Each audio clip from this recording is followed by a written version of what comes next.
Hello everyone, this is CS Anchal Agarwal and welcome back to my channel. आज जो topic है हमारे वीडियो का वो एक अमेंडमेंट से रिलेटेड है जो MCA पे अभी रिसेंटली अमेंडमेंट आई है regarding the registered office of the company. So full details मिलेंगी अबाउट द अमेंडमेंट और उस अमेंडमेंट से पहले क्या लॉ था, रजिस्टर्ड ऑफिस का क्या इम्पोर्टेंस है और उसके बाद अमेंडमेंट के बाद क्या इम्पैक्ट होगा, तो वो सब हम इस वीडियो में जानेंगे। तो बने रहिए मेरे संग इस वीडियो के अंत तक। So let's get started. तो हम पहले बात करते हैं what is the importance of registered office of a company. As you know that company एक आर्टिफिशियल लीगल एंटिटी होती है। सो उसका एक रजिस्टर्ड ऑफिस होना बहुत ज़रूरी है ताकि अगर गवर्नमेंट को या किसी भी स्टेक होल्डर को कम्युनिकेट करना हो कंपनी से तो they can communicate very easily. ऐसा ना हो कि सिर्फ नाम पे कंपनी है और हमें उसका कोई रजिस्टर्ड ऑफिस ही नहीं पता कि कहाँ है, ताकि कोई भी अगर ग्रीवांसेस आए तो हम अप्रोच कहाँ करें हमें पता ही ना हो। तो दैट्स वाई रजिस्टर्ड ऑफिस का होना बहुत ज़रूरी होता है। ना अब हम बात करते हैं कि अभी क्या लॉ था रजिस्टर्ड ऑफिस के रिगार्डिंग। जब हम इनकॉर्पोरेट करते हैं कंपनी को तो स्पाइस प्लस फॉर्म में हमें नेसेसरी डिटेल्स देनी होती है कि आपका एड्रेस क्या है कंपनी का। उसके साथ हमें उसके प्रूफ लगाने होते हैं, एविडेंस, डॉक्यूमेंट्री एविडेंस लगाना होता है। डॉक्यूमेंट्री एविडेंस में आप वाटर बिल लगा सकते हैं, इलेक्ट्रिसिटी बिल लगा सकते हैं या फिर प्रॉपर्टी टैक्स रिसीट लगा सकते हैं। अगर वो प्रेमाइसेस आपकी रेंटेड है तो आप NOC फ्रॉम द लैंडलॉर्ड लगाएंगे और रेंट एग्रीमेंट या फिर लीज एग्रीमेंट आप लगा सकते हैं। अगर कोई कंपनी इनकॉर्पोरेशन के टाइम पे डिसाइड नहीं कर पाती है कि हम अपना ऑफिस का रजिस्टर्ड एड्रेस क्या रखें तो वो एक टेम्प्रेरी एड्रेस भी दे सकती है। इनकॉर्पोरेशन के बाद 15 दिन के अंदर हमें फिर एक परमानेंट एड्रेस ROC को बताना होता है। तो उसके लिए हमें INC 22 फॉर्म फिल करना होता है जिसमें एड्रेस ऑफ द कंपनी जो भी परमानेंट है जो कंपनी ने डिसाइड किया है उसकी इंफॉर्मेशन विद डॉक्यूमेंट्री एविडेंस आपको भेजना होता है। अब जो अमेंडमेंट आई है वो रिगार्डिंग आई है physical verification of the premises.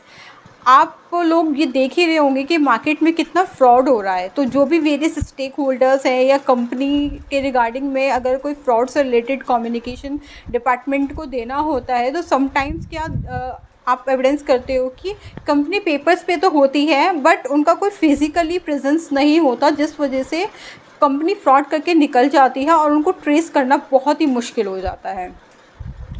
उसके अब तो जैसे GST डिपार्टमेंट में ये था कि जो भी आप अपना एड्रेस देंगे at the time of registration of GST तो उसके बाद डिपार्टमेंट उसका फ़िज़िकल वेरिफिकेशन करेगा।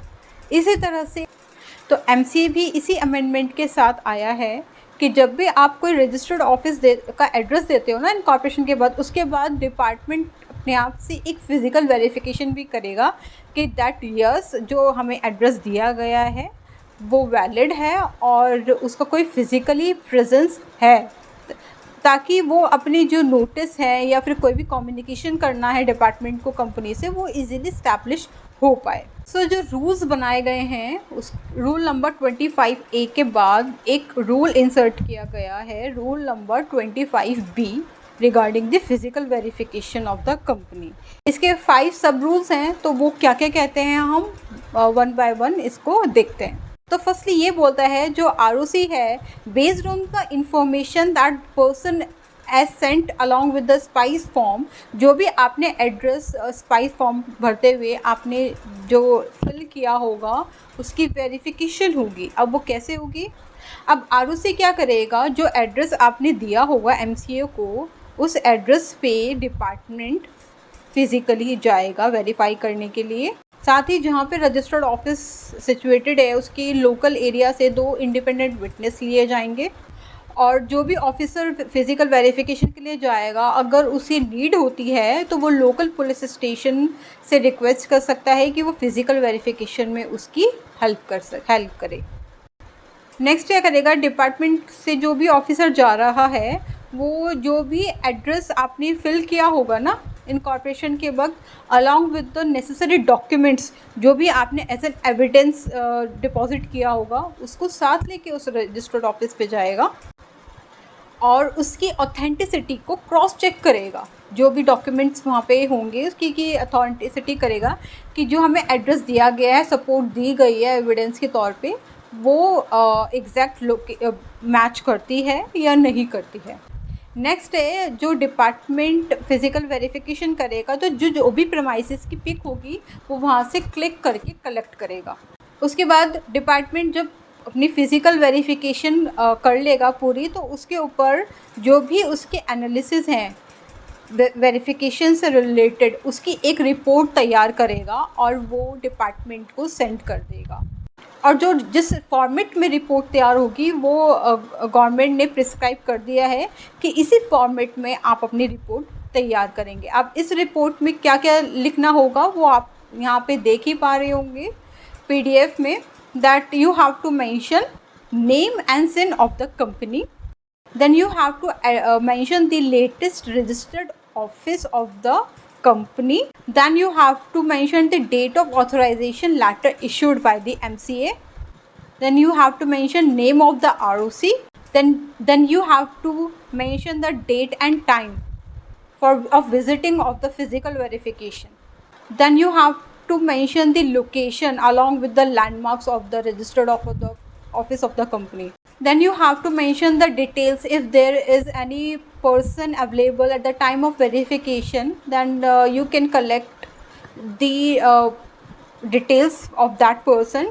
उनसे आप क्या क्या डिटेल्स रख सकते हैं, उनका नाम आप लिख लीजिए, आप उनके फादर नेम लिख लीजिए, उनका रेजिडेंस एड्रेस ले लीजिए और उनका रिलेशन क्या है कंपनी के साथ वो आप नोट डाउन कर लेंगे। उसके बाद ऑफिसर को कोई भी अगर रिमार्क देना है तो वो अपना रिमार्क भी उस रिपोर्ट में लिख कर के दे सकता है। इस रिपोर्ट के साथ कुछ डॉक्यूमेंट्स भी अटैच होंगे, तो वो क्या क्या डॉक्यूमेंट्स है उसकी भी लिस्ट दी हुई है। पहला डॉक्यूमेंट आता है, अगर प्रेमाइसेस रेंटेड है तो कॉपी ऑफ एग्रीमेंट आ गया, NOC आ गया, और जो आपने प्रेमाइसेस की पिक ली होगी वो पिक आपको सेंड करनी होगी, और जो आपको पर्सन अवेलेबल हुआ था at the time of verification उसकी सेल्फ अटेस्टेड ID ले लेंगे, और जो भी ऑफिसर को लगता है कोई और पर्टिकुलर तो वो भी सेंड रिपोर्ट के साथ कर सकता है। नेक्स्ट पॉइंट में डिस्कस करते हैं कि अगर डिपार्टमेंट को लगता है कि जो registered office of the company दिया गया है that is not capable of receiving any notice और कम्युनिकेशन, तो डिपार्टमेंट उस कंपनी को, डायरेक्टर को नोटिस सेंड करेगा कि हमारी इंटेंशन ये है कि हम आपका नाम अपने रजिस्टर ऑफ कंपनीज़ में से आपका नाम जो है हटा दें। तो जब डिपार्टमेंट नोटिस सेंड करेगा कंपनी को, डायरेक्टर को, तो उसके 30 डेज़ के अंदर कंपनी को अपना एक रिप्रेजेंटेशन पेश करना होगा डिपार्टमेंट को along with the necessary document to support the same. So I hope आपको ये अमेंडमेंट समझ में आई हो कि दिस इज़ ऑल अबाउट। ये बहुत ही एक अच्छा स्टेप मैं कहूँगी। तो अब जो प्रैक्टिशनर हैं, CS प्रैक्टिशनर हैं, वो भी एक अलर्ट हो जाएं कि जब भी आप अपना फॉर्म को वेरीफाई करें, साइन करें, तो प्रॉपर आप भी खुद जान लें कि जो भी डिटेल्स आप साइन कर रहे हैं that should be an authentic आपके बिलीफ के अकॉर्डिंग, और आप भी थोड़ा सा वेरीफाई करके ही चीज़ों को साइन करें। Otherwise you may also face some consequences regarding the same. So I hope कि आपको ये अमेंडमेंट अच्छी लगी होगी और समझ में भी आई होगी। So keep in mind the laws that are keep upgrading as per the need of the society. So अगर मेरी वीडियो का कंटेंट आपको अच्छा लगा हो तो इसको लाइक करिए, शेयर करिए, सब्सक्राइब करिए और बने रहिए मेरे चैनल से। तो see you all in the next video. Till then, bye bye.